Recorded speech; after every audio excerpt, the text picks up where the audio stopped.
మీ doctor Malleswari. ఇప్పుడు మన కొత్త హాస్పిటల్ ఉంది కదా, అంకుర ఆపెక్స్ హాస్పిటల్ గాయత్రి ఎస్టేట్లో మనం యూరో గైనకాలజీ వింగ్ స్టార్ట్ చేసాం. యూరో గైనకాలజీ అంటే ఏంటి అంటే చాలామంది పేషెంట్స్కి తగ్గిన తుమ్మిన యూరిన్ లీక్ అయిపోవడం అనేది జరుగుతూ ఉంటుంది. చాలామంది చెప్పుకోలేరు, అది నార్మల్ ఏమోలే అని ఉంటుంటారు. చాలామంది ఉమెన్ సఫర్ అవుతుంటారు. సో మనం ఏం సఫర్ అవ్వాల్సిన అవసరం లేదు. దానికి కొన్ని మెషిన్స్ ఉంటాయి, కొన్ని ఎక్సర్సైజెస్ ఉంటాయి. వాటి వల్ల మనకి ఏం చేస్తామంటే ఎందుకు తగ్గిపోతుంది, ఆ పెల్విస్ యొక్క మజిల్ వీక్నెస్ ఎందుకు వస్తుంది అంటే డెలివరీస్ అప్పుడు కానీ, బరువు పెట్టడం వల్ల కానీ, మోషన్ వచ్చినప్పుడు ముక్కి కూర్చోవడం వల్ల కానీ, వీటన్నిటి వల్ల పెల్విక్ ఫ్లోర్ అనేది వీక్ అయిపోతుంది. సో ఈ పెల్విక్ ఫ్లోర్ స్ట్రెంగ్ కోసం మనం ఎంసిలా మెషిన్ అనేది ఇప్పుడు కొత్తగా అంకుర ఆపెక్స్ హాస్పిటల్లో ఉంది.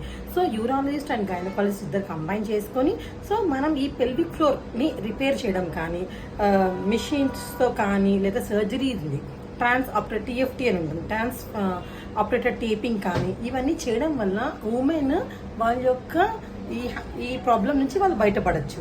Thank you.